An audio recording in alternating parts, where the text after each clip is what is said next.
Hi everyone, welcome back to my channel. ಇವತ್ತು ಇನ್ಸ್ಟೆಂಟಾಗಿ curd rice ಮಾಡೋದು ಹೇಗೆ ಅಂತ ತೋರಿಸ್ಕೊಡ್ತಾ ಇದ್ದೀನಿ. ಇದು ತುಂಬ ಈಸಿ ಆ್ಯಂಡ್ ಬೇಗನೆ ಆಗುವಂಥ ರೆಸಿಪಿ.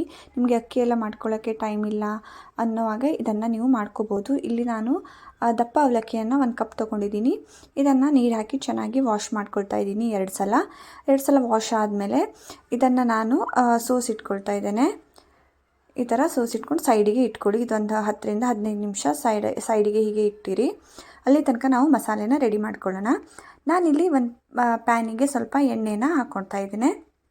ಎಣ್ಣೆ ಬಿಸಿ ಆದಮೇಲೆ ಸ್ವಲ್ಪ ಸಾಸಿವೆ, ಉದ್ದಿನಬೇಳೆ, ಕರಿಬೇವು ಸೊಪ್ಪು, ಸ್ವಲ್ಪ ಹಿಂಗನ್ನು ಹಾಕ್ಕೊಳ್ತಾ ಇದ್ದೇನೆ.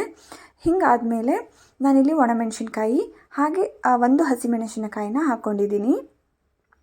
ಇವಾಗ ಚಿಕ್ಕದಾಗಿ ಹೆಚ್ಚಿಟ್ಕೊಂಡಂತಹ ಬೆಳ್ಳುಳ್ಳಿ ಹಾಗೆ ಶುಂಠಿನ ನಾನಿದಕ್ಕೆ ಹಾಕ್ಕೊಳ್ತಾ ಇದ್ದೇನೆ. ಹಾಕಿಬಿಟ್ಟು ಚೆನ್ನಾಗಿ ಫ್ರೈ ಮಾಡ್ಕೊಳ್ಳಿ. ಇದು ಚೆನ್ನಾಗಿ ಫ್ರೈ ಆಗಲಿ. ಫ್ರೈ ಆದಮೇಲೆ ನಾನಿಲ್ಲಿ ಸ್ವಲ್ಪ ತುರಿದಿಟ್ಕೊಂಡಂತಹ ಕ್ಯಾರೆಟ್ನ ಆ್ಯಡ್ ಮಾಡ್ತಾ ಇದ್ದೇನೆ.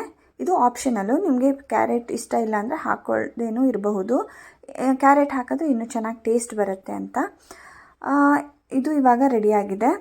ನಾನಿಲ್ಲಿ ಇವಾಗ ಅವಲಕ್ಕಿಯನ್ನು ಒಂದು ಬೌಲಿಗೆ ಹಾಕ್ಕೊಳ್ತಾ ಇದ್ದೀನಿ. ನೋಡಿ ಎಷ್ಟು ಉದುರಾಗಿ ಇದೆ ಅಂತ, ನೀರೇನು ಇಟ್ಕೊಂಡಿಲ್ಲ. ಇದಕ್ಕೆ ನಾವು ರೆಡಿ ಮಾಡಿ ಇಟ್ಕೊಂಡಂತಹ ಮಸಾಲೆನ ಇವಾಗ ಇದಕ್ಕೆ ಹಾಕ್ತಾ ಇದ್ದೇನೆ. ಹಾಕಿಬಿಟ್ಟು ಇದಕ್ಕೆ ನಾನು 1 ಕಪ್ ಮೊಸರನ್ನು ಹಾಕ್ಕೊಳ್ತಾ ಇದ್ದೀನಿ. ಮೊಸರನ್ನು ಹಾಕಿಬಿಟ್ಟು ರುಚಿಗೆ ತಕ್ಕಷ್ಟು ಉಪ್ಪನ್ನು ಹಾಕಿ ಚೆನ್ನಾಗಿ ಮಿಕ್ಸ್ ಮಾಡ್ಕೊಳ್ತಾ ಇದ್ದೀನಿ. ಚೆನ್ನಾಗಿ ಮಿಕ್ಸ್ ಮಾಡ್ಕೊಳ್ಳಿ. ಇದು ತುಂಬ ಟೇಸ್ಟಿಯಾಗಿರುತ್ತೆ. ನಿಮಗೆ ನಿಜವಾಗ್ಲೂ ಇದು ಅನ್ನದಲ್ಲಿ ಮಾಡಿದ ಥರನೇ ಟೇಸ್ಟ್ ಸಹ ಬರುತ್ತೆ. ಅವಲಕ್ಕಿ ಕರ್ಡ್ ರೈಸ್ ಇವಾಗ ರೆಡಿಯಾಗಿದೆ. ನೀವು ಸಹ ಖಂಡಿತ ಇದನ್ನು ಒಂದ್ಸಲ ಟ್ರೈ ಮಾಡಿ. Thank you for watching. Please subscribe to my channel. Thank you.